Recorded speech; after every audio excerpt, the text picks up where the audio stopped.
आप में से किसी ने दिया था नेफ्टेक का टेस्ट? नहीं? हाँ नहीं, क्या था? दिया था उसने, पर आज नहीं आया, छुट्टी पे। अच्छा, वो छुट्टी पर जिन्होंने दिया था।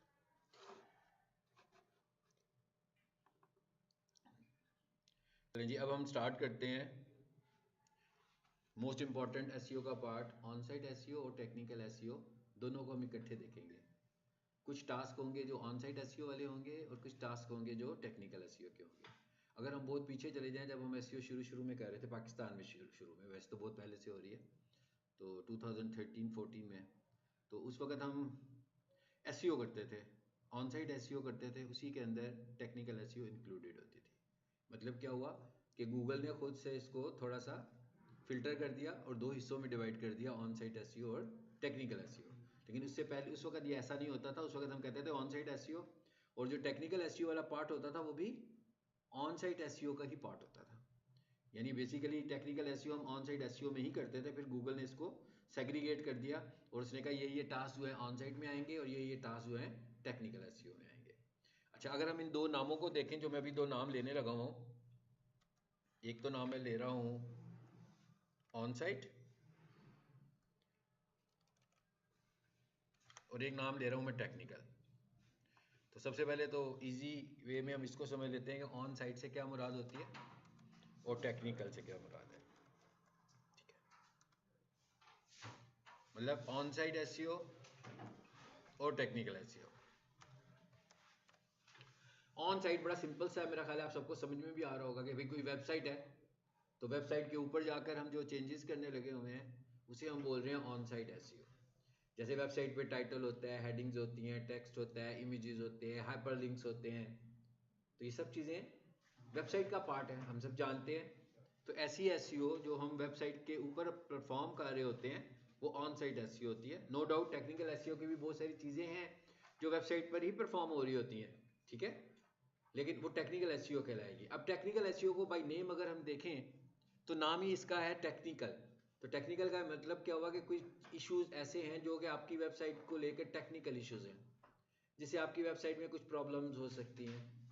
तो ऐसी तमाम, जैसे ये क्लासरूम है भाई, इस क्लासरूम की एग्जांपल ले लें, तो अगर मैं ये कहूँ कि टेक्निकली क्लास आज पॉसिबल नहीं है, तो इसका मतलब क्या होगा, सबको समझ में आ जाएगी कि मैं मौजूद हूँ, कॉलेज भी खुला हुआ है, लेकिन शायद इलेक्ट्रिसिटी नहीं होगी, शायद स्टूडेंट्स के बैठने के लिए चेयर्स नहीं होंगे, शायद एलसीडी ख़राब हुई हो। ऐसा भी हो सकता है अचानक कि मेरी बैटरी जो है ना 10% पे हो लैपटॉप की और लैपटॉप बंद हो जाए, और मैंने आपको पढ़ाना भी लैपटॉप से ही हो, तो इसका मतलब क्या होगा, क्लास तो नहीं हो पाएगी, आज भी कंडक्ट नहीं हो पाएगी। तो ये सारे के सारे क्लास ना कंडक्ट करने की जो रीजंस थी वो टेक्निकल रीजंस थी। तो इसी तरीके से अब अगर हम वेबसाइट को देखें तो हम कहेंगे कि भाई वेबसाइट यूजर्स के सामने सही तरह से खुल नहीं रही, वेबसाइट का इंटरफेस ठीक नहीं आ रहा, वेबसाइट गूगल क्राउल नहीं कर पा रहा, हमारी वेबसाइट इंडेक्स नहीं हो पा रही, हमारी वेबसाइट में कुछ सिक्योरिटी इश्यूज हैं। तो कितनी सारी मुख्तलिफ बातें मैंने की हैं। तो ये सब वो बातें हैं जिनकी बेस पर गूगल कहेगा कि इसमें टेक्निकल प्रॉब्लम्स हैं, अपने इन टेक्निकल प्रॉब्लम्स को रिजॉल्व करेंगे। अगर मैं ये कह रहा हूँ इंडेक्स नहीं हो पा रही, इट्स मीन कोई ना कोई टेक्निकल प्रॉब्लम होगा जिसकी वजह से वो इंडेक्स नहीं हो पा रही है।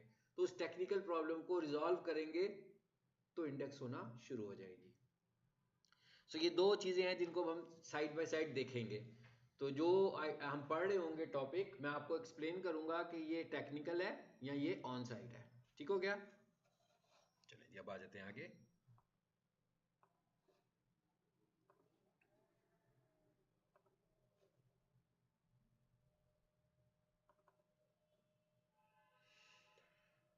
अच्छा, SEO ओनली। चलिए जी, यहाँ से हम बिल्कुल बेसिक से शुरू करने जा रहे हैं। टाइटल ऑफ वेबसाइट से हम शुरू करते हैं। अच्छा, वेबसाइट के टाइटल को लेकर हम कुछ पहले भी समझ चुके हैं, याद होगा आपको कि वेबसाइट HTML के अंदर जो शुरू वाली चीज़ें हम पढ़ते थे, सबसे पहली चीज़ ही हमने टाइटल पढ़ी थी। वो जो हेड के टैग में हमने टाइटल लगाया था, टाइटल का टैग था 60 कैरेक्टर्स का टाइटल लिख सकते थे, और मैंने आपसे कहा था कि वेबसाइट को रैंक करने में जो मोस्ट इंपॉर्टेंट पार्ट होता है वो टाइटल का ही पार्ट होता है। इसीलिए हम सबसे पहले इसको भी, अभी भी यहाँ पर भी इसको ही डिस्कस करने लगे हैं। बट वहां पर जो हमने इसको डिस्कस किया था पूरा डिस्कस नहीं किया था, क्योंकि उस वक्त हम इसे पूरा तरीके से डिस्कस नहीं कर सकते थे। उस वक्त हम सिर्फ टैग्स के हवाले से बात कर रहे थे। वहां पर हमने ये बात की थी कि जो टाइटल है वो मैक्सिमम कितना बड़ा होना चाहिए, की थी ना? मैं ये बात हमने की थी कि टाइटल 60 कैरेक्टर्स का होना चाहिए, ठीक है। अब मैं काम करता हूँ, देखो मैं जरा चेक कर लूँ मेरा नेट ऑन है।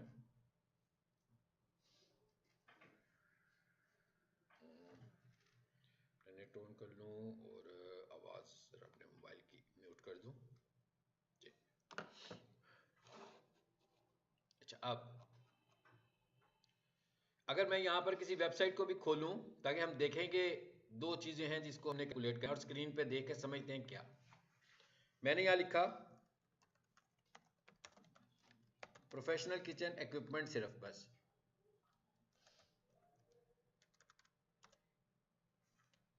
और जैसे ये लिखा तो SCRP पर एक रिजल्ट हमारे सामने आ गया। कोई भी सर्च क्यूरी लिखेंगे ऐसे रिजल्ट आपके सामने आ जाएगा। अच्छा, अब जब ये रिजल्ट हमारे सामने नजर आने लगा हुआ है तो आप देख रहे हैं कि ये विंडो है, विंडो का एक स्पेसिफिक पोर्शन है जो इस मकसद के लिए इस्तेमाल हो रहा है।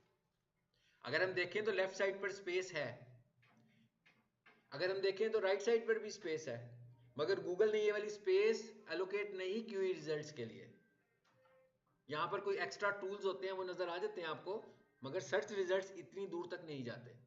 तो इसका मतलब क्या हुआ, जैसे आपकी कॉपी होती है ना और कॉपी के ऊपर आपकी मार्जिन लाइंस लगी होती हैं कि भाई आपने इससे बाहर नहीं निकलना, इसी तरह यहाँ SCRP पर भी ये कुछ मार्जिन लाइंस लगी हुई हैं कि हमने इससे बाहर नहीं जाना। तो इसका मतलब क्या हुआ कि अगर किसी का टाइटल इतना बड़ा होगा कि ग्राफिकली इस पोर्शन में ना आ सके, विद इन मार्जिन ना आ सके, तो इसका मतलब ये हुआ कि उसका टाइटल पूरा नजर नहीं आएगा। पहले हमने उसे सिर्फ कैलकुलेट किया था नंबर ऑफ कैरेक्टर्स के हिसाब से, क्योंकि अब मैं स्क्रीन की बात कर रहा हूं तो अब हम उसे कैलकुलेट कर रहे हैं पिक्सेल्स के हिसाब से कि भाई स्क्रीन के ऊपर वो कितने पिक्सेल्स अकोमोडेट कर रहा है। इस बात को हमने पहले डिस्कस नहीं किया था, इसलिए नहीं किया था कि इसे हम उस वक्त डिस्कस नहीं कर सकते थे, क्योंकि पिक्सल अगर मैं कहता तो आपको समझ नहीं आ रहा था कि पिक्सल से मुराद क्या है हमारी। अब हम इसको समझेंगे तो अच्छी बात है। और आपको ये भी पता लग गया होगा कि आप कोडिंग में जाकर कैरेक्टर्स तो कैलकुलेट कर लेंगे, मगर कोडिंग में जाकर पिक्सेल्स कैसे कैलकुलेट करेंगे, वो तो नहीं कैलकुलेट कर सकते कोडिंग के अंदर से जाकर। इसलिए पिक्सेल्स कैलकुलेट करने के लिए हमें किसी टूल की जरूरत है जो कि हमें पिक्सेल्स कैलकुलेट करवाएगा, ठीक है। अब अगर मैं थोड़ा सा नीचे आता हूँ रिजल्ट्स लेकर, देखिएगा जरा। अब आप देख रहे हैं इसका टाइटल ठीक आ रहा है, ठीक आ रहा है ना? अच्छा, थोड़ा सा नीचे आते हैं, इसका भी ठीक आ रहा है। जिसका ठीक नहीं आ रहा होगा उसको पकड़ लेते हैं। इसका ठीक नहीं आ रहा ना, ये इन के आगे डॉट डॉट जो आ रहा है ये इन्होंने खुद नहीं लगाया हुआ टाइटल में, ये इस वजह से आ रहा है कि इनका टाइटल पूरा नहीं हो रहा, इनका टाइटल एक्सीड कर गया साइज के हिसाब से। मे बी वो 60 कैरेक्टर से एक्सीड कर गया हो या मे बी वो पिक्सल से एक्सीड कर गया हो। हमने दोनों बाउंडिंग्स को देखना है, हमने 60 कैरेक्टर्स के अंदर भी रखना है और हम लोगों ने इसको पिक्सेल्स में भी कैलकुलेट करना है। हाँ भाई, पिक्सेल्स कितने होने चाहिए, आ जाए इस स्लाइड में, इसमें सब कुछ लिखा हुआ है जी, पता लग गया। Page title should be around, अच्छा ये हमारा स्टैंडर्ड नहीं है, ये गूगल का स्टैंडर्ड है। गूगल ये कह रहा है, इसका मतलब है अगर मैं गूगल के स्टैंडर्ड को फॉलो करूंगा, इसका ये मतलब होगा ना कि हमारी वेबसाइट गूगल फ्रेंडली है। अगर मैं कहूँ नहीं भी ये क्या बात हुई, ये जो 60 कैरेक्टर्स कर लिया काफी है, 580 पिक्सल नहीं चेक करने मुझे, तो इसका मतलब है मैं अपनी वेबसाइट को गूगल फ्रेंडली नहीं करना चाह रहा। अगर आप चाहते हैं आपकी वेबसाइट गूगल फ्रेंडली हो, आपको टाइटल को भी कैलकुलेट करना है इन नंबर ऑफ कैरेक्टर्स और आपको पिक्सेल्स को भी कैलकुलेट करना है इन नंबर ऑफ पिक्सेल्स। देखिए पिक्सेल्स स्टिल हम कैलकुलेट नहीं कर सकते, अभी हम एक टूल देखेंगे जिसे हम पिक्सल कैलकुलेट करवाएंगे। पिक्सल क्या होता है? तस्वीर नहीं होती आपकी, पिक्सल से बनी होती है ना, इमेज, इमेज की शक्ल में होता है ना। देखिए स्क्रीन का जो साइज होता है पिक्सेल्स में कैलकुलेट होता है ना।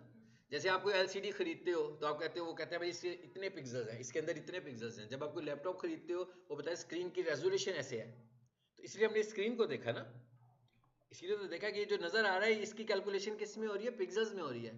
इस ये पूरा क्यों नजर नहीं आ रहा कि इसके पिक्सेल्स एक्सीड कर गए, नंबर ऑफ पिक्सेल्स एक्सीड कर गए। अब नंबर ऑफ पिक्सेल्स होंगे क्या भाई, कोई भी चीज जो स्क्रीन पर आ रही होगी, चाहे वो तस्वीर हो चाहे वो टेक्स्ट हो, पिक्सेल्स तो होंगे ना। टेक्स्ट, अगर मैं स्क्रीन पे टेक्स्ट लिखूंगा तो वो भी पिक्सल, अगर स्क्रीन पे कोई तस्वीर लगा दूंगा तो वो भी पिक्सल। सो गूगल कह रहा है भाई पिक्सल को चेक कर लो कितने होने चाहिए, 580 से ज्यादा पिक्सल नहीं होने चाहिए। अब आ जाते हैं इसमें, ये जरा एक वेबसाइट है, मैं उस पर खोलने लगा, ये वेबसाइट का नाम नहीं है भाई, ये ना लिखिएगा, वेबसाइट का भी नाम आता है आपके सामने, ठीक है, उसको बेशक लिखिएगा, वो मैं बड़ा करके दिखा भी देता हूँ। ये आपके पास स्लाइड में भी मौजूद होगा, आप जब स्लाइड पे क्लिक करोगे तो वहां भी आपको मिल जाएगा ये जो मैं लिख रहा हूँ। ToTheWeb.com एक वेबसाइट है, और ये आगे से उसके सब पेजेस में से जाकर हम आए हैं जो टेस्ट करेगा पिक्सेल्स को, ठीक है। अच्छा, अब इस वेबसाइट को खोला हमने, ठीक है जी, ये खुल गई, देखें यहाँ पे खुल गई है ना वेबसाइट। अब वो क्या कह रहा है आपको, test page title and meta description length, पता लग गया ना, यही करने आए थे ना हम लोग।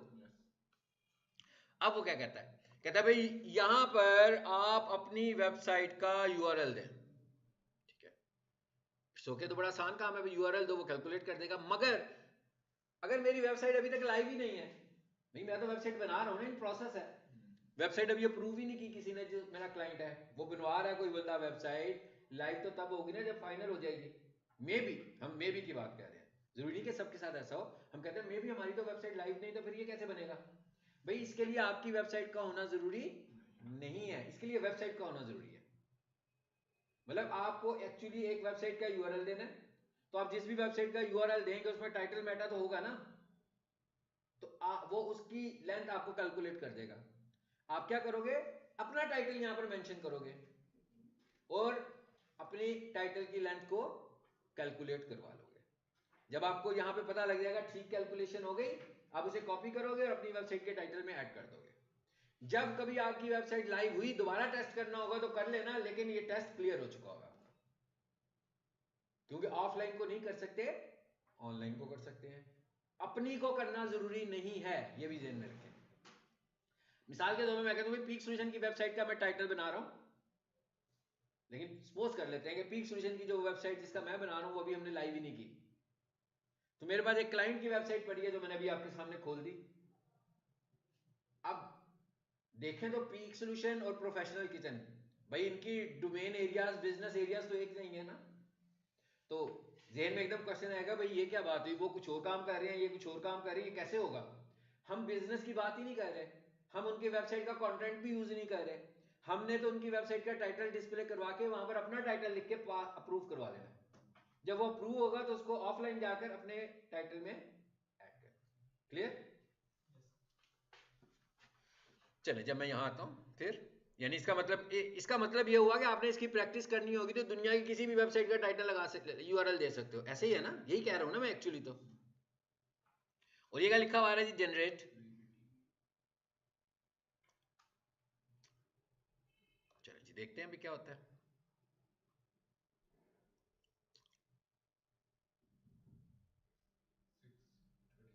जी ठीक है कि रॉन्ग है, रॉन्ग पेज टाइटल आ रहा है जी इसका, ठीक है। क्या कह रहे हैं, कहता है भाई आपका जो पेज टाइटल है वो 638 पिक्सल का है, डिस्क्रिप्शन की भी बात नहीं करते क्योंकि अभी उसे हमने तो डिस्कस ही नहीं किया हुआ ना, उसके बाद पढ़ेंगे तो फिर उसको देखते हैं। अब वो क्या कहता है कितना होना चाहिए, अगर मैं इसी को फिलहाल करेक्ट कर दूं, क्या लिखा हुआ आ रहा है जी, DC kitchen, commercial kitchen equipment and appliances in Pakistan,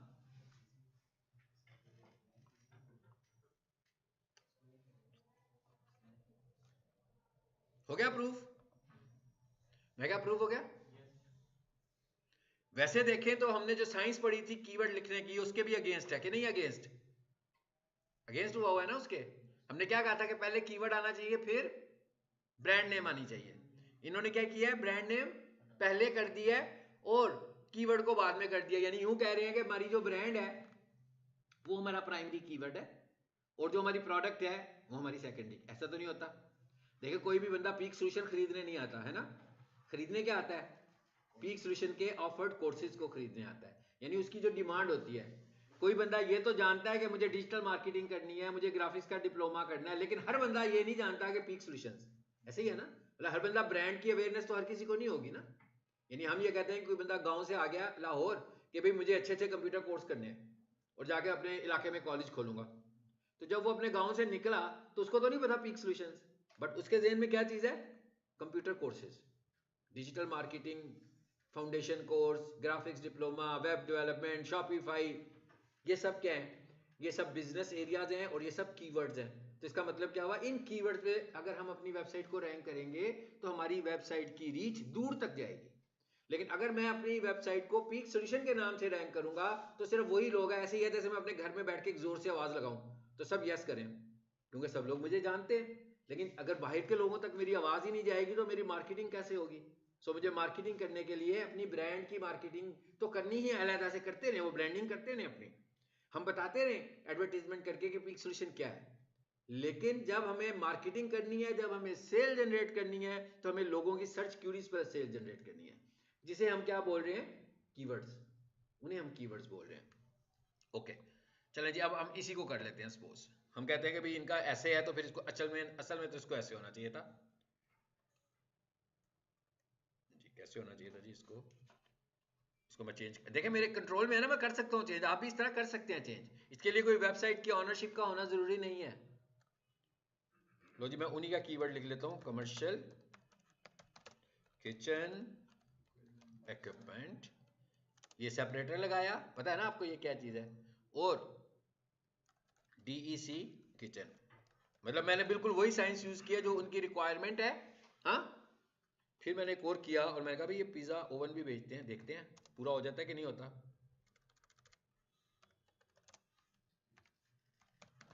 चलें ये भी पूरा हो गया।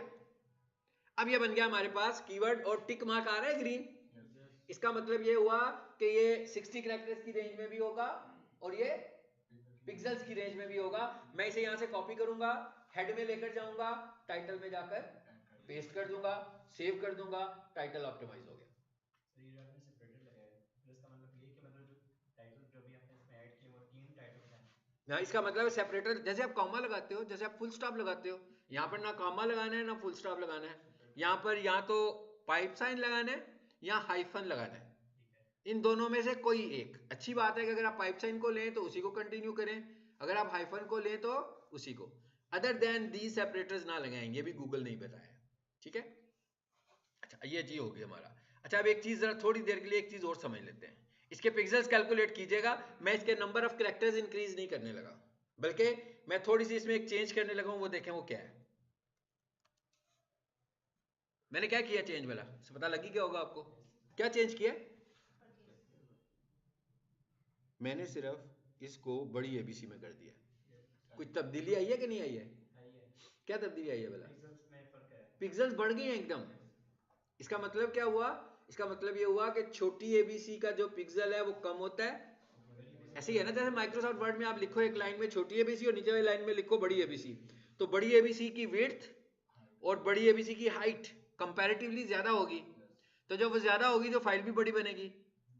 तो लाजमी बात है जब हम कह ही रहे हैं कि ये पिक्सेल्स हैं तो इसकी विड्थ और हाइट बढ़ गई, तो इसका मतलब क्या हुआ, साइज भी तो बढ़ेगा। तो ये भी हमें ध्यान में रखना है कि अगर हम सारे का सारा, अब आपको ये भी पता लग गया होगा कि अगर मैं सारे का सारा टाइटल कैपिटलाइज कर देता, बड़ी एबीसी में कर देता, तो मैं कम कैरेक्टर्स को अकोमोडेट कर सकता था, ठीक है। तो इससे ये भी पता लगा कि भाई ज्यादा से ज्यादा कैपिटल वर्ड्स को इस्तेमाल ना करें। कैपिटल वर्ड इस्तेमाल करने से कोई खास हमें फायदा नहीं होगा एसईओ के पॉइंट से। एब्रीविएशंस इस्तेमाल करने से हमें कोई खास फायदा नहीं होगा, केस सेंसिटिव नहीं है कि भाई किसी ने बड़ी एबीसी में लिखा है तो ढूंढने वाला बड़ी एबीसी में लिखेगा तो नजर आएगा, केस सेंसिटिव नहीं होता। आई होप समझ में आ गया सबको। लगाने की साइंस का भी पता लग गया, मैंने क्या बताया लगाने की साइंस क्या है। लगाने की साइंस क्या है, कॉपी करें यहां से जो बन गया, हेड में जाएं, टाइटल वाले पार्ट में जाकर इसको रिप्लेस कर दें। इसका मतलब क्या हुआ कि अब हमने फाइनली टाइटल को ऑप्टिमाइज कर दिया, less than 60 characters and about 580 pixels, ठीक हो गया। तो एक चीज होगी। अच्छा अब दूसरे नंबर पर एक और चीज आ रही है जिसको हमने आज तक डिस्कस नहीं किया पहले, अब हम डिस्कस करने वाले हैं, और वो क्या था जी हमारे पास, इधर आ जाते हैं वापस, यही है, इस पे क्लिक करते हैं।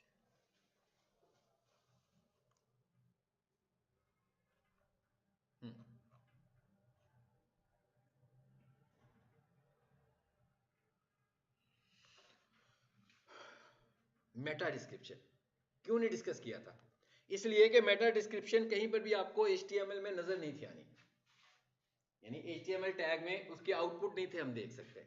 मगर मेटा डिस्क्रिप्शन की इंपॉर्टेंस क्या है, जरा ये भी समझते हैं। आज क्या है और आज से कोई 2 साल 1-2 साल पहले क्या होती थी, ठीक है? फिर मैं वही वर्ड लिखता हूं। अब आपने जरा 2-3 चीजें समझनी है, फिर हम पढ़ेंगे इसको। रिजल्ट क्या आया जी? Our range of equipment spans, ये वाला जो पार्ट है, किसी टाइम होता, एक टाइम था जो सिर्फ और सिर्फ ये वाला पार्ट आपकी मेटा डिस्क्रिप्शन में से निकलता था बस, और किसी हिस्से से नहीं निकलता था, ठीक है? अभी के लिए ये वाला पार्ट मेटा डिस्क्रिप्शन में से नहीं निकला, ठीक है? ओके, एक काम करते हैं, जरा इसकी कोडिंग भी चेक कर लेते हैं पहले। Control you. अभी बड़ा टेक्निकल पॉइंट आ रहा हूं, समझना है आपने क्या बता क्या रहा हूं मैं। पहले यहां पर देखेंगे मेटा डिस्क्रिप्शन लगी हुई है कि नहीं लगी हुई है। लगी हुई है, लगी हुई है ना?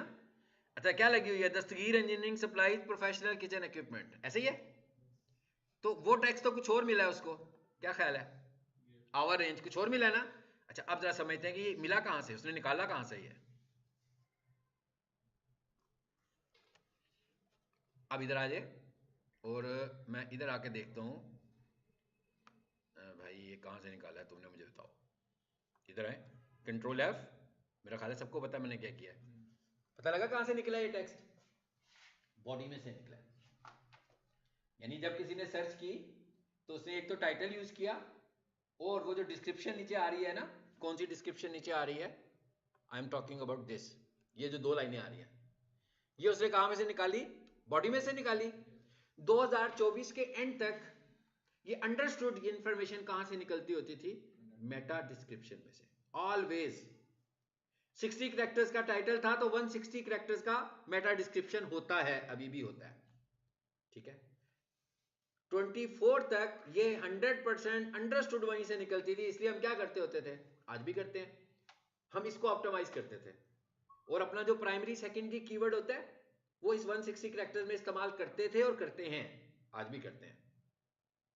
मगर एंड ऑफ 2024 गूगल ने ये कहा कि भाई, एक उसकी अपडेट आई थी जिसका नाम था कि हेल्पफुल कंटेंट, कि आपकी वेबसाइट जो है वो हेल्पफुल कंटेंट होनी चाहिए। ये गूगल ने अपडेट दी, यानी गूगल ने उन लोगों को जिनकी वेबसाइट है उन्हें कहा भाई वेबसाइट ऐसी बनाओ जो हेल्पफुल कंटेंट हो। इसका क्या मतलब हुआ? इसका मतलब हुआ कि जब कोई यूजर क्यूरी करे तो उसकी क्यूरी को आपकी वेबसाइट हेल्प कर रही हो। हेल्प कैसे करेगी भाई? वो जानना चाह रहा है जो वो कंटेंट आपकी वेबसाइट पे मौजूद होना चाहिए। अब जब आपकी वेबसाइट हेल्पफुल वेबसाइट बन गई, यानी हेल्पफुल कंटेंट हो गया, तो इसका मतलब क्या हुआ? कन्वर्जेंस के चांसेस तो बढ़ेंगे ना। 2024 से पहले ऐसा नहीं था।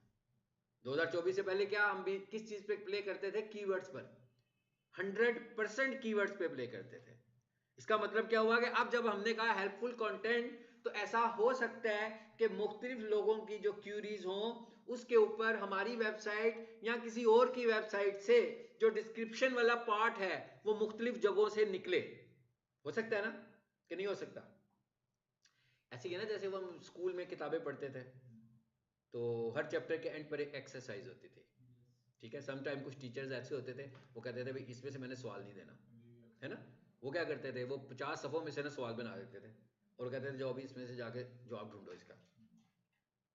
वो जो याद कर लेता था उसको पूरा का पूरा चैप्टर ही हिफ्ज हो जाता था। ऐसे ही है। इसी तरह यही वाली साइंस गूगल ने भी की। गूगल ने कहा कि भाई आपका कंटेंट अगर हेल्पफुल होगा, लोगों को हेल्प करेगा, तो इसका मतलब क्या हुआ कि लोग ज्यादा से ज्यादा आपकी वेबसाइट पर आएंगे और मैं उन वेबसाइट्स को ऊपर लाऊंगा जिनकी वेबसाइट हेल्पफुल कंटेंट की कैटेगरी में आती होगी, ठीक है?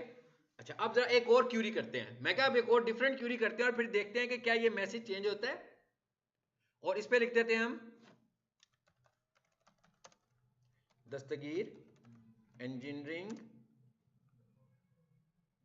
क्या लिखा हुआ था जी इधर? प्रोफेशनल किचन लिखा था उधर अंदर, मैंने जो पढ़ा था प्रोफेशनल किचन। सबसे पहले तो ये ऊपर ये वेबसाइट आ गई, इसको हम कंसीडर नहीं कर रहे, ठीक है ना? क्योंकि मैं पढ़ा किसी पॉइंट किसी और को दिखा रहा हूँ आपको। वो वाला पॉइंट देखते हैं कि क्या वो वेबसाइट यहाँ पे कहीं है कि नहीं है। अच्छा जी, डीसी किचन आ गई, गैलरी आ गई, और नीचे आ जाएं। अब वो नीचे चली गई है नीचे। ओके, इस दफा देखें कहां से निकला। अब नीचे पहले मैसेज पढ़े ना, पहले कंटेंट पढ़े क्या आ रहा है। अब आ रहा है Dastgir engineering provide stainless steel equipment, बिल्कुल चेंज हो गया। अब कैसे चेंज हुआ, क्यूरी के कॉन्टेक्स्ट में चेंज हुआ। अब मैंने सवाल ये पूछा था कि मुझे दस्तगीर इंजीनियरिंग का प्रोफेशनल किचन खरीदना है, तो उसने वो मैसेज भी चेंज कर दिया। ये मैसेज कहां से निकला, इसको देखें दोबारा।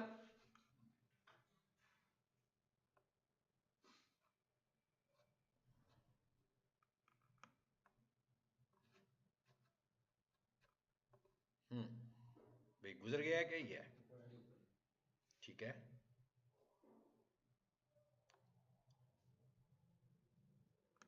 मेरा ख्याल इतने से काफी हो जाएगा, मेरा काम हो जाएगा।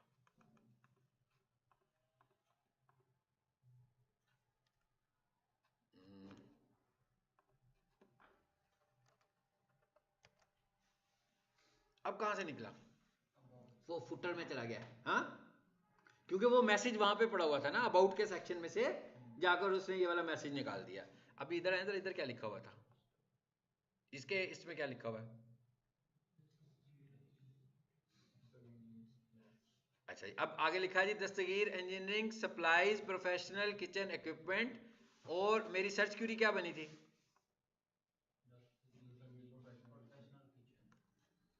आगे मैं इक्विपमेंट भी लिख दूं, फिर देखते हैं क्या आता है रिजल्ट। अब आए नीचे, उसी वेबसाइट को देखना है, क्योंकि मैं उसको सामने रख के आपको ये टेक्निक समझा रहा हूं। तकरीबन वही रहा ना मैसेज। ओके, अच्छा अब एक काम करते हैं, अब लिखते हैं दस्तगीर इंजीनियरिंग पिज्जा ओवन, देखते हैं इसमें क्या रिजल्ट। उसी वेबसाइट को देखते हैं कि उस वेबसाइट के हिसाब से कुछ निकालता है कि नहीं निकालता। सेम ही निकाला उसने। अब आपको समझ में आया कि पॉइंट क्या बता रहा हूं, कि 2024 तक तो वो ये कहता था कि ये जो आपकी डिस्क्रिप्शन है, जो कि मैं शुरू में दिखाऊंगा, ये आपने किस में लिखनी है, मेटा डिस्क्रिप्शन में। आज की तारीख में वो ये कह रहा है कि भाई मेटा डिस्क्रिप्शन में जरूर लिखें, मगर आपकी वेबसाइट अगर हेल्पफुल कंटेंट होगी और आपकी वेबसाइट लोगों की प्रॉब्लम को रिजॉल्व कर रही होगी, यानी जो भी बंदा कोई रेस्टोरेंट इक्विपमेंट खरीदना चाह रहा है, कमर्शियल और प्रोफेशनल का मतलब रेस्टोरेंट होता है, तो इसका मतलब क्या हुआ कि आपकी वेबसाइट में ये सारी एक्सप्लेनेशन होनी चाहिए, ताकि मैं उसको उस हिस्से पर लेकर जाऊं जो उसकी क्यूरी को सबसे बेहतर सेटिस्फाई करती है। समझ में आ गया।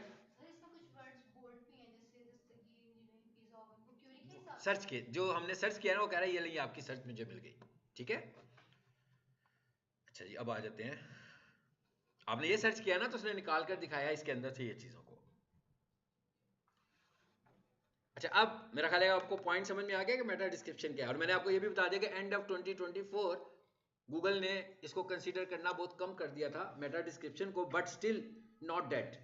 मैं कह अभी भी उसने इसको डेड नहीं किया, अभी भी स्टिल एक्टिव है, लेकिन इससे ज्यादा एक्टिव आपका कंटेंट है।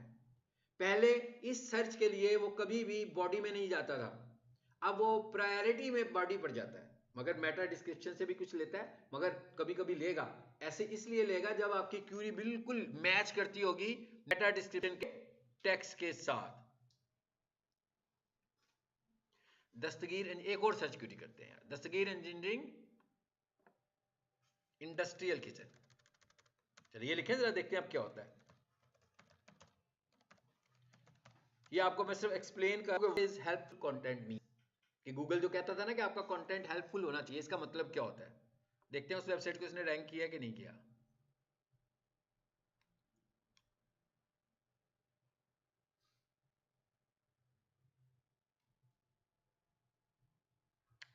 जी, अब एग्जैक्टली उसने देखें, अब ये तीसरी जो चौथी, मैं कह चौथी क्यूरी हुई है ना, ये चौथी क्यूरी की है मैंने। चौथी क्यूरी में रिजल्ट कहां से निकला इस दफा, अब ये वाला रिजल्ट जो है वो मेटा में से निकला है। पहले जो 3 रिजल्ट्स आए थे, 2 रिजल्ट थे 3 क्यूरीज के ऊपर, वो कहां से निकल रहे थे, वो आपकी बॉडी में से निकल रहे थे। ये वाला रिजल्ट उसने कहां से निकाला, मेटा में से निकाला, मगर इसमें ब्रांड भी थी शामिल, ऐसे ही है ना। और जब हम ब्रांड को यूज करते हैं तो ऐसे कीवर्ड को हम बोलते हैं नेविगेशनल कीवर्ड्स। यानी आप पिज्जा ओवन का नाम लिखें, आप पीक सॉल्यूशन का नाम लिखें, आप दस्तगीर इंजीनियरिंग का नाम लिख के कुछ सर्च करेंगे तो ये जो कीवर्ड बनेगा ये बनेगा नेविगेशनल कीवर्ड, ठीक है। चलिए आ जाते हैं हम वापस, और अब हम जरा समझ लेते हैं। अब हम ये कह रहे हैं कि भाई इसका कैसा बनाया हुआ है, तुमने जरा इसको कर लिया। क्या कह रहा है वो, कहता है भाई ये क्या किया आपने, Dastgir engineering provide high quality kitchen equipment and appliances in Pakistan from oven and this, ठीक है। ये पता नहीं कहाँ से उठा रहा है, ये कितना दिया हुआ है, कहता है भाई 1203। फील हो रहा है ना हमें कि किसी नॉन प्रोफेशनल ने इसमें कुछ चेंजेस किए हैं, ऐसे ही है, ऐसे ही फील हो रहा है हमें जैसे किसी नॉन प्रोफेशनल ने इसमें कोई तब्दीलियां की हुई हैं। और जिस लेंथ को गूगल कहता है कि 160 कैरेक्टर्स होनी चाहिए, उसको उसने 1200 में कन्वर्ट कर दिया है, ये समझ के कि भाई मैं जितना अच्छा, मैं उसने 160 से ज्यादा यहाँ रीड ही नहीं करने इस पार्ट में, उसके लिए मैक्सिमम रीडेबल कंटेंट जो है वो 160 कैरेक्टर्स का है। तो इसका मतलब हाँ, शो भी नहीं हो रहा वहां पर, ठीक है। हाँ, ना लोगों को शो हो रहा है ना क्राउलर को शो हो रहा है। चलिए जी, अब हम इसको भी जरा ठीक कर लेते हैं। Dastgir engineering provide high quality kitchen equipment and appliances in Pakistan from ovens and fryers to stainless steel workable work table. चलो जी, हम कहते हैं भाई इतना रखो जरा, चलो कुछ हालात बेहतर हो गए उसके, ठीक है। अब आपको वैसे ये बनाना है, अभी अभी तो मैं इसको सिर्फ मॉडिफाई कर रहा हूँ ना जी। अब वो क्या कह रहा था, कितना होना चाहिए ये कैरेक्टर्स में, 160 कैरेक्टर्स, और पिक्सल्स में 920 पिक्सल्स, 920 पिक्सल्स से ज्यादा ये वाला कंटेंट नहीं होना चाहिए। अब फॉर एग्जांपल ये दोनों चीजें हम खराब करेंगे तो इसका मतलब है हम अपने एसईओ के स्कोर को हर्ट करेंगे, और एसईओ के स्कोर को हर्ट करने के साथ साथ हम क्राउलेबिलिटी को भी नुकसान पहुंचाएंगे, हमारी इंडेक्सिंग के इश्यूज भी आएंगे। अब हम क्या करने वाले हैं भाई, इसको यहां से पिक करते हैं। इसकी एक एग्जांपल मैं आपको दे देता हूं, क्योंकि आपने पहले ये नहीं देखी तो इसलिए मैं कहता हूं इसके लिए मैं कोडिंग में चला जाता हूं आपको लेकर।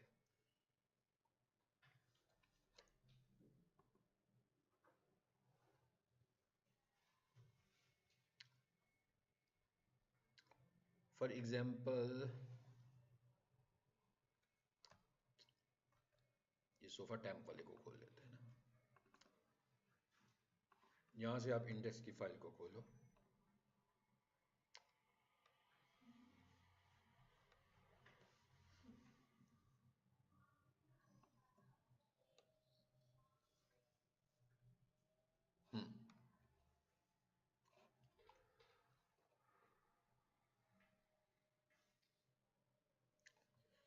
जी आ गए इसमें। फॉर एग्जांपल ये है, हालांकि कोई और वेबसाइट है, मैं सिर्फ दिखाने के लिए लाया हूं कि यहां पर लाकर आपको उसे पेस्ट करना है। ये कैसे लिखना है ये सिर्फ दिखाने के लिए मैं लाया हूं कि मेटा डिस्क्रिप्शन कैसे लिखते हैं। टैग कहां पर प्लेस होगा, हेड में। मेटा का टैग कहां पर प्लेस होगा, हेड में। Meta name equals to description, जैसे वहां लिखा हुआ है ना, ऊपर लिखा हुआ आ रहा है, ये आगे सारी चीजें हमने पढ़नी है नेम वाली। Meta name equals to description, content equals to वो जो कंटेंट अभी बनाकर लाए हो। मैंने बनाया था कि नहीं बनाया था, कॉपी किया था, अगर किया था तो यहाँ पेस्ट कर लेते हैं, आ गया। अब आप सपोज कर लें कि ये एक्चुअली क्या किया हमने, मेटा डिस्क्रिप्शन भी ऐड कर दी, ठीक हो गया। यानी कि दो चीजों को हम लोगों ने ऐड कर लिया।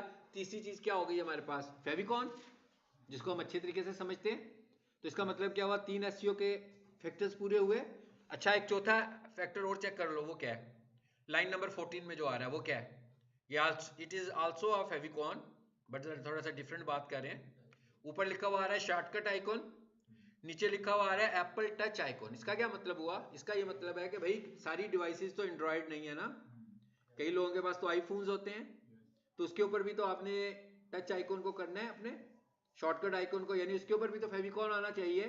तो उसके लिए जो कोड होगा इसे आप नोट कर लो बेशक, मैं क्या उसके लिए ये कोड होगा, इसे मैं कॉपी कर देता हूं, फर्क कोई नहीं है इसमें, हल्की सी चेंज है, और वो क्या है जी, लिंक, वो भी लिंक ही था ना, फेविकॉन भी लिंक था। REL equals to shortcut icon की बजाय क्या आ गया, एप्पल टच आइकॉन।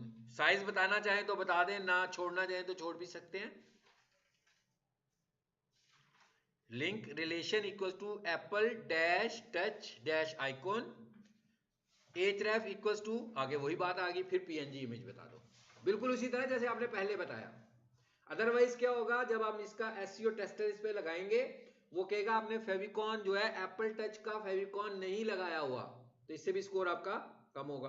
तो ये लगा देंगे तो वो ओके कर देगा कि हाँ भाई आपका फेविकॉन दोनों प्लेटफॉर्म्स पर ओके है। आपने एप्पल टच आइकॉन का नाम लेता है, एसईओ का स्टैंडर्ड एप्पल टच आइकॉन का नाम लेता है, तो इसका मतलब क्या हुआ, इसका नाम हमें यूज करना चाहिए।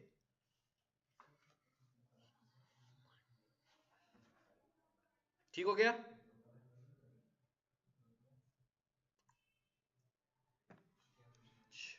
आगे चलते हैं। सर जी, अगर इसका साइज पिक्चर का नहीं बताएंगे नहीं कोई छोड़ दें, बेशक ना बताएं। ओवरले नहीं करेगी फिर? नहीं क्यों करेगी, इधर जो लिख दिया आपने ये एप्पल टच आइकॉन बता दें तो अच्छी बात है। ठीक है, पहली बात यह है कि जो हम इंटरफेस यूज कर रहे हैं वो आईफोन का बहुत ज्यादा इंटरफेस नहीं है, तो बताएंगे तो अच्छी बात है। ठीक है, वो जो हम एंड्रॉयड बेस्ड सिस्टम यूज कर रहे हैं ना, वो सारे का सारा फ्रेंडली है उसके साथ, गूगल के साथ, लेकिन आईफोन का जो सिस्टम है वो इतना फ्रेंडली नहीं है, तो बता दें तो इसी वजह से देखें ना, मैंने वेबसाइट में ऐड कराया हुआ है इसको, तो इसका मतलब बता दें तो अच्छी बात है। अब आ जाते हैं आगे, अगले टॉपिक पे आ जाते हैं जी,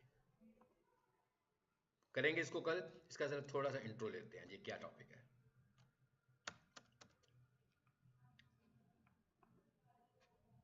आपको यहां पर एक कोड नजर आ रहा होगा, उसी को हम एक्सप्लेन करने वाले हैं। एक और लिंक नजर आ रहा है जिसको हमने नहीं पढ़ा हुआ कोडिंग में, और उसका नाम क्या है जी, कैनोनिकल। कैनोनिकल का मतलब क्या होता है?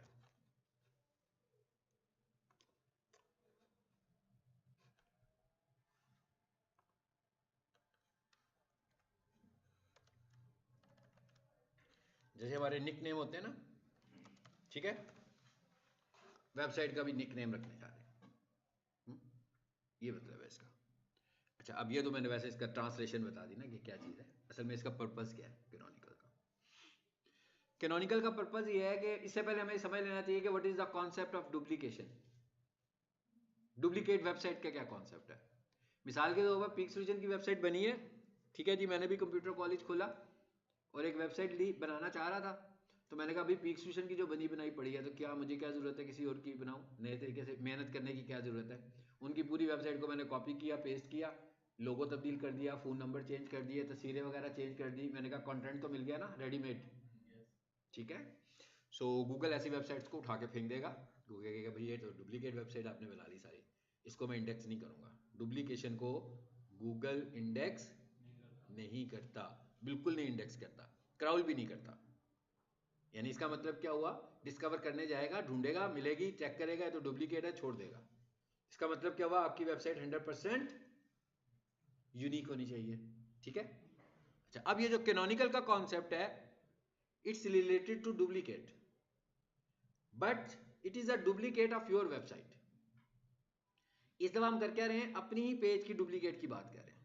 यानी हमारे वेबसाइट पर 4 पेजेस हैं, उनमें से एक पेज जो है वो हमारे किसी अपने ही पेज का डुप्लीकेट है, अपने ही पेज की कॉपी है। तो गूगल इसके लिए क्या करेगा, क्या इसको भी डुप्लीकेट समझेगा? नो, गूगल इसको डुप्लीकेट तो नहीं समझेगा, यानी इसके साथ वो प्रॉब्लम्स नहीं आएंगे जो डुप्लीकेट के साथ आते हैं।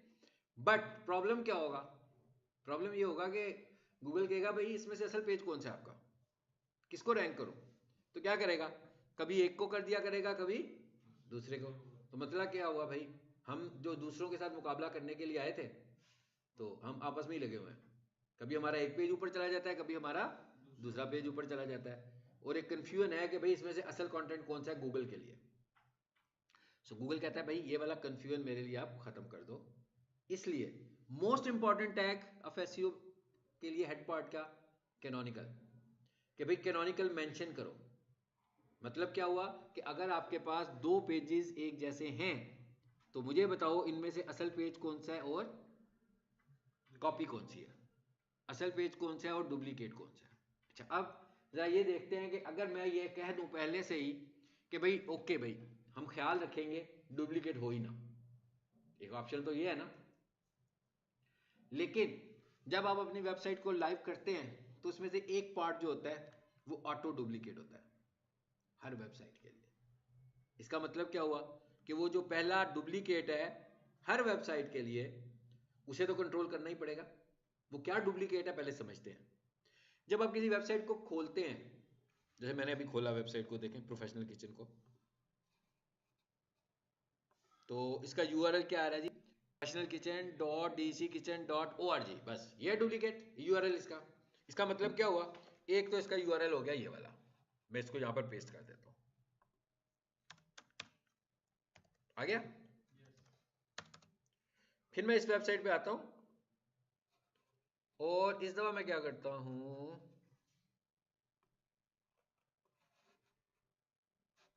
इसका जूम मैंने बड़ा किया हुआ था, छोटा कर लिया, मेन्यू आ गया इस तरह का, ठीक है। अब मैंने होम के बटन को दबा दिया, देखिए पहले मैंने वेबसाइट का नाम लिखा था, अब मैंने होम का बटन दबाया है। दोनों ऑप्शंस की बाद मैं रहा तो होम पेज पर ही। मेरा लैंडिंग पेज चेंज होना चाहिए नहीं, मेरा लैंडिंग पेज तो वही रहेगा ना जो प्रोफेशनल किचन का पेज है। लेकिन इनको खोलने के दो तरीके हो गए मेरे पास, ये दूसरा तरीका भी मैं यहाँ पेस्ट कर देता हूँ जी। अब इन दोनों यूआरएल्स को लिखने से हो क्या रहा है, पेज तो एक ही खुलता है ना, लैंडिंग पेज एक ही खुल रहा है, 100% एक ही खुल रहा है, अंडरस्टूड, एक ही लैंडिंग पेज खुल रहा है। लेकिन इससे साबित क्या हुआ कि मेरे लैंडिंग पेज को खोलने के दो यूआरएल्स हैं हमारे लैंड, और ये हर वेबसाइट के साथ है, it is not for this case.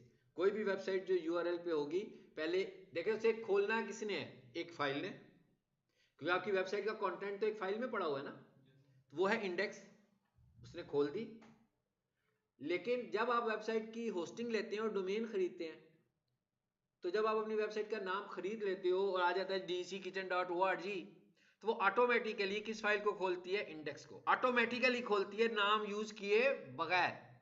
यानी जैसे ही मैं लिखूंगा ना dckitchen.org, तो कौन सी फाइल खुलेगी खुद ब खुद, इंडेक्स की फाइल, क्योंकि ये होम पेज है।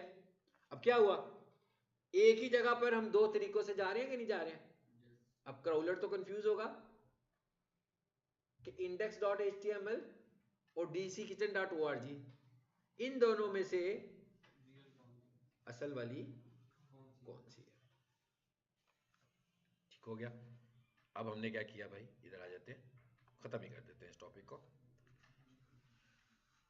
किसका पार्ट है जी ये वाला पार्ट भी हमारा हेड का है। इसको भी हमने HTML में नहीं पढ़ा था पहले, इसलिए कि इसको भी हम पढ़ नहीं सकते थे, देख ही नहीं सकते थे, आप इसकी आउटपुट बॉडी में नजर नहीं आती ना, इसी जगह पे नजर नहीं आ रही होती, इसलिए मैंने इसको भी पहले नहीं पढ़ाया था। इसको भी हम अब हम पढ़ रहे हैं, लेकिन ये कहां पे लगेगा, हेड में। टैग का नाम क्या है, लिंक। लिंक का टैग आप पहले भी यूज कर चुके हो। यूज करने का तरीका क्या है, link relation equals to, relation equals to canonical.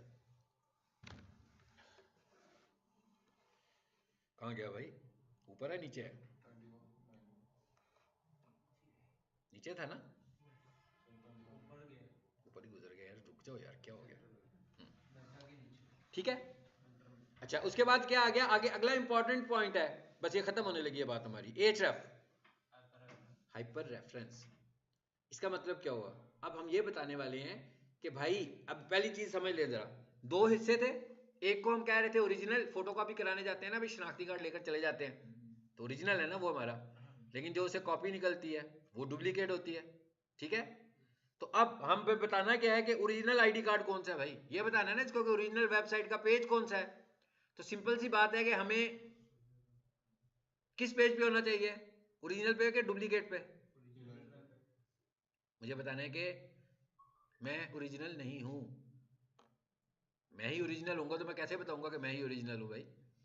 मुझे किस पे होना चाहिए, कॉपी पे, मुझे डुप्लीकेट वाले पेज पे होना चाहिए। इसका मतलब क्या हुआ, इन दोनों में से सीधा सीधा हम क्या करने वाले हैं, एक को भाई एक ही है, ठीक है ना, मैं कह रहा हूं एक ही है, ठीक, और एक ही है, दो हो गए। मैं कहा भाई इसमें से एक को मैंने समझना है ओरिजिनल और एक को मैंने समझना है डुप्लीकेट। तो अब मुझे ये बताएंगे चेंजेस किस में हो सकती हैं जाकर इन दोनों में से, किसमें? इंडेक्स में। भाई उसमें तो कर ही नहीं सकता ना, वो तो एक वर्चुअल एड्रेस है ना।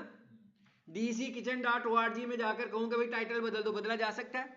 नहीं बदला जा सकता। आपको किसकी जरूरत पड़ेगी? इंडेक्स की फाइल की। ऐसे ही है ना, ऐसे ही कह रहे थे ना आप लोग अभी भी। इसका मतलब क्या हुआ कि इन दो एड्रेसेस में से एक एड्रेस फिजिकल है और एक एड्रेस वर्चुअल है। वर्चुअल एड्रेस का क्या मतलब होता है? जिसको हम टच नहीं कर सकते, जिसे देख नहीं सकते, जिसमें चेंजेस नहीं कर सकते, जिसमें कुछ ऐड नहीं कर सकते, जिसमें से कुछ डिलीट नहीं कर सकते। तो हम डिलीट किस में से कर सकते हैं? इंडेक्स की फाइल में से। इसलिए अब हम सपोज कर लेते हैं कि हमारी जो इंडेक्स की फाइल है ये कॉपी है, क्योंकि चेंजेस जो करनी है।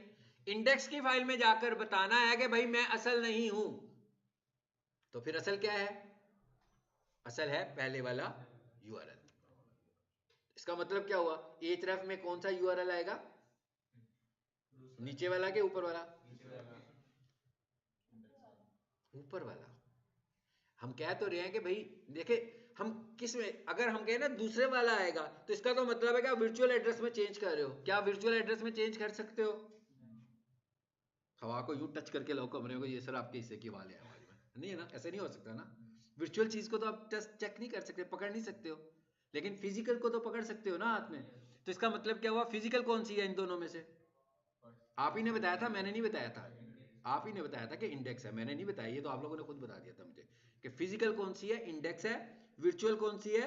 जो बाय नेम से चल रही है बस, उसमें डाटा कुछ नहीं नजर आता। आपने कभी भी जाकर डीसी किचन ORG में डाटा ऐड नहीं किया, आपने इंडेक्स में ऐड किया, वो खुद ब खुद अटैच हो गई डीसी किचन के साथ। इसका मतलब क्या हुआ? कॉपी कौन सा हुआ? इंडेक्स वाला पार्ट। मतलब क्या हुआ कि हम चेंज कहां पर करेंगे जाकर, ऐड कहां पे करेंगे? ये वाला कैनोनिकल का टैग इंडेक्स में जाकर। और कौन सा यूआरएल देंगे? पहले वाला, कि भाई ये वाला जो यूआरएल है असल में ये ओरिजिनल है, और जहां मैं बैठ के ये काम कर रहा हूं ये कॉपी है। भाई ये बताने की जरूरत नहीं, खुद ब खुद ये करने से उसे पता लग जाएगा। अच्छा आप इधर आए, इसका मतलब क्या हुआ कि अब हम होने क्या लगे? हाँ भाई यहाँ देख रहे होंगे पढ़ा भी जा रहा है, ये वही लिखा हुआ है। देखिए इसमें इंडेक्स की फाइल का कोई रेफरेंस नहीं आ रहा। आ रहा है? नहीं आ रहा ना। ऊपर देखेंगे तो हम, अब आप देखिएगा जरा ऊपर,